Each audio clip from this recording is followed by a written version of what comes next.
राम राम जी, आत्म मंथन में आपका स्वागत है। अब हम मूलांक 2 वालों के बारे में बात कर लेते हैं। स्प्रेड क्या कहता है? अच्छा कहता है तो आगे बढ़ जाओ, नेगेटिव कहता है तो मैं हूँ ना, आपको मोटिवेट कर रही हूँ, आपको समझा रही हूँ, आपको बता रही हूँ किस तरह से आपने आगे बढ़ना है। अब आपने करना क्या है, उपाय कर लेने हैं जो मैंने बताया, और उसके बाद आपको गुरु मंत्र भी बताती हूँ, वो भी आपने कर लेना है। ठीक है। अब अगर आपने मुझे सब्सक्राइब किया हुआ है और आप लगातार मुझे हमेशा से मैसेजेस करते आ रहे हैं, मुझे मालूम है कौन मैसेजेस कर रहा है, मुझे किन से मेरी बात हो रही है। आपको किसी भी तरह की कोई रीडिंग फ्री में चाहिए, हर वीक एक इंसान के लिए मैं रीडिंग करूँगी। ठीक है। उसके साथ अगर आपने मैसेज करना है, मुझे पर्सनल में मत करना। ठीक है। आपने जो भी रीडिंग करवानी है, आपने मूलांक लिखना है अपना आगे, क्योंकि आप मेरे सब्सक्राइबर हैं, ये तो मुझे मालूम है। ठीक है। आपको उसके बाद आपने करना कि अगर आप मुझे कमेंट्स लिखते हैं उसके अंदर मतलब हर बार मैं वीडियो भेजती हूँ, आप कमेंट्स उसमें डालते हैं, मुझे वो भी मालूम है। ठीक है। अगर आपने कोई कमेंट लिख के दिया है मुझे और लगातार देते आ रहे हैं तो डेफिनेटली आपके क्वेश्चन को पिक किया जाएगा। उसके अंदर से मैं आपका मूलांक होना चाहिए और उसके बाद आपका क्वेश्चन। ठीक है। तो वो आप क्वेश्चन जो है आपका मैं आंसर करूँगी। ठीक है। अगर आपने मुझे भेजा तो मैं सेलेक्ट करूँगी आपका क्वेश्चन ज़रूर, जो भी वैलिड होगा। राइट। तो उसके बाद आपने करना क्या है, आपने मेरे को मैसेजेस भेज देने हैं। राइट। तो अब हम संडे की प्रेडिक्शन कर लेते हैं। संडे वाले दिन आपके लिए क्या रहने वाला। संडे वाले दिन मुझे लगता है किसी ना किसी के साथ आप बहस करने के मूड में होगे, बातचीत वो आर्ग्यूमेंट्स में चेंज हो जाएगी। देखो, डिस्कशन करना कोई बुरा नहीं होता, हम किसी भी मुद्दे के ऊपर डिस्कशन कर सकते हैं। लेकिन अगर वो डिस्कशन, क्योंकि अलग अलग व्यू के लोग हैं वहाँ, डिस्कशन जो होती है कई बारी हेल्दी होती है और कई बारी बातें जो है बिगड़ जाती हैं। ठीक है। तो आपको यहाँ पे लगेगा ये लोग तो मेरी बात को कोई ध्यान नहीं दे रहे, तवज्जो नहीं दे रहे, मैं किस बात के लिए यहाँ पर बात करूँ या कुछ करूँ, और मुझे वैल्यू ही क्या देते हैं। तो मुझे तो हमेशा ये लोग आउटसाइडर ही समझते हैं, बाहर वाला ही समझते हैं, तो मैं किस बात के लिए इनके मामले में इन्वॉल्व हूँ। लेकिन आप थोड़ा ध्यान से बोलना, 5 दूर्बा जो है गणेश जी को अर्पण कर देना। ठीक है। थोड़ा ध्यान से बात करना, क्योंकि आपकी बात को ये लोग इग्नोर भी कर सकते हैं। ठीक है। तो तरीके से बात करना अपने, अगर मैंने पहले बता दिया, डेफिनेटली आप बहस नहीं करोगे, लिमिटेड बात करोगे, जितनी ज़रूरत है उतनी ही कहोगे। ठीक है। उसके बाद बात करते हैं मंडे की। मंडे वाले दिन मुझे ऐसा लग रहा है आपके पास काम तो आ रहा है, आपको चाल भी बहुत है काम की, यानी कि बड़ी तेज़ी से कुछ ना कुछ आ रहा है, लेकिन आप कुछ इनिशिएटिव ही नहीं ले पा रहे हो। आप समझ ही नहीं पा रहे हो कि ये हवा जो है, ये रुख किस बात का है, क्या काम आ रहा है, क्या करना है मुझे। देखो, अपने आप को थोड़ा एक्टिव बनाओ, और कोई काम का बीच में अंदेशा भी नज़र आए तो उस काम की तरफ बढ़ो।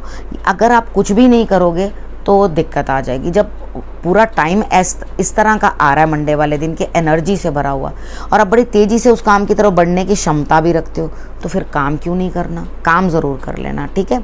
अब बात कर लेते हैं ट्यूसडे की। ट्यूसडे वाले दिन मुझे लगता है आप अपने आप को बड़ा दिल नरम करोगे और कहीं ना कहीं कुछ ना कुछ देने की कोशिश करोगे। तो यहाँ पर आपके लिए किसी को कुछ देना या कुछ भी आपके लिए जो है ज़रूरी है। और वैसे भी ट्यूसडे वाला दिन है, अगर ऋण भी ले रखा है तो ऋण उतारना मंगलवार को शुरू करना चाहिए। आप थोड़ा सा भी ऋण देना शुरू करोगे, किसी का कुछ भी देना शुरू करोगे और हनुमान जी की आराधना करोगे और उनको ये बोलोगे कि हनुमान जी मेरा ऋण आपने ही चुकाना है, तो आप देखोगे कि आपका ऋण जो है बड़ी जल्दी से चुकना शुरू हो गया। ठीक है। अब हम बात कर लेते हैं वेडनेसडे की। वेडनेसडे वाले दिन मुझे ऐसा लगता है यहाँ पर कि आपको कहीं ना कहीं से कुछ हेल्प मिलती हुई दिखाई दे रही है। फाइनेंसिस की कोई दिक्कत नहीं है, कोई सीनियर आपको कुछ धन प्रदान कर रहा है जिसके साथ आपके रुके हुए काम, अटके हुए काम जो है चलने लगेंगे। ठीक है। अब देखो, ट्यूसडे वाले दिन किसी को कुछ दिया और वेडनेसडे वाले दिन आपको प्राप्त हो रहा है, तो इधर आप बड़े खुश होंगे कि बहुत बढ़िया लगेगा आपको कि हाँ भाई सब काम जो है अच्छे हुए। ठीक है। अब थर्सडे वाले दिन भी मुझे लगता है आप अपने काम के अंदर जो है खुश होते हुए दिखाई देते हो, काम के अंदर विन विन सिचुएशन दिखाई देती है। लेकिन उसके बाद भी पता नहीं क्या प्रॉब्लम है कि आप अकेला रहना चाहते हो, आप उदास हो, आप दुखी हो। अब किस बात से हो, क्योंकि आपको लग रहा है, मैंने और कार्ड निकाल लिया। ठीक है। आपको ऐसा लग रहा है कि मेरे पास कोई भी बेटर ऑप्शन नहीं है, इन्हीं में से ही मुझे कुछ चुनना पड़ेगा और ऐसे ही करना पड़ेगा। यहाँ पर जीत के बाद भी इमोशनल डिस्टर्बेंस है। विष्णु जी को चावल और हल्दी ये दोनों चीज़ें अर्पण कर देना। मंदिर नहीं जा सकते, घर में कर लो, थोड़े से ले लो। उसके बाद कभी भी आप उसको कुक भी कर सकते हो, खा भी सकते हो, मीठे चावल भी बना के खा सकते हो, कोई दिक्कत नहीं है। ठीक है, इस दिन आपने करना क्या है, बस ये कर देना। अगर आपकी छुट्टी है या आप घर पे ही हो तो आप मीठे पीले चावल बनाकर खुद, ठीक है, और उसको तब आप अपना जाके मंदिर के अंदर बांट सकते हो। ठीक है ना। उसके बाद बात करते हैं फ्राइडे की। फ्राइडे वाले दिन मुझे ऐसा लगता है किसी ना किसी बात से आपका दिल दुखी है। देखो, आदित्य हृदय स्त्रोत का सुबह सुबह पाठ कर लेना। ठीक है, ओम शांति ओम शांति ओम शांति बैठ के अपने आप को शांत करना। आप ये अपने आप को एफर्मेशंस भेजना कि मुझे कोई भी दुखी नहीं कर सकता। ठीक है, मैं खुद और खुद अपने आप को दुखी कर रहा हूँ या कर रही हूँ।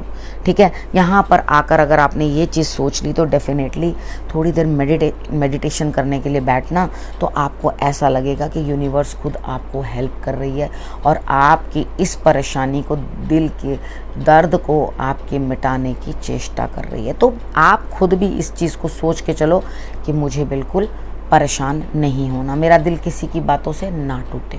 ठीक, उसके बाद बात करते हैं सैटरडे। सैटरडे वाले दिन मुझे ऐसा लगता है कि कोई ना कोई चीज़ हाथ से छूटती हुई दिखाई देती है। आपको बड़ा तकलीफ़ होगी कि मेरा ये पहले से छूट गया, ये मेरे से हट गया, या मेरा धन लुट गया। अरे कोई कमी नहीं हो रही आपको, ईश्वर ने आपके लिए और रास्ते भी खोल रखे हैं। आपको सिर्फ दृष्टि डालने की ज़रूरत है। कम मिलेगा आपको, लेकिन मिल जाएगा। और जिस भी कार्य के अंदर आप आगे बढ़ने की कोशिश करोगे वो काम भी पूर्ण होगा। ठीक है, तो घबराना क्यों है, डरना क्यों है, आपने सिर्फ आगे बढ़ना है। ठीक है, अब बात कर लेते हैं गुरु मंत्र की। ठीक है, नई शुरुआत हो रही है, सिर्फ अपनी थोड़ी ईगो कम करनी है। नए काम की शुरुआत होती हुई दिखाई देती है। अहंकार को एक तरफ रख देना है और उसके बाद आपने खुश होने की कोशिश करनी है। काम में लगो और अहंकार को त्याग दो। ठीक है, मिलना क्या थोड़ी देर का अहंकार है, अहंकार करता क्या बुद्धि का नाश कर देता है। तो अहम को छोड़ दो और उसके बाद मैं तो रावण को भी ले डूबी। ठीक है ना, तो उसके बाद अपने कार्यों को बढ़िया तरीके से करो, सब ठीक होगा। अब आपने करना क्या है, आपने रखना है अपने और अपने परिवार का बहुत अच्छे से ध्यान। अगले हफ्ते मेरे आने का करना है इंतज़ार। तब तक के लिए नमस्कार।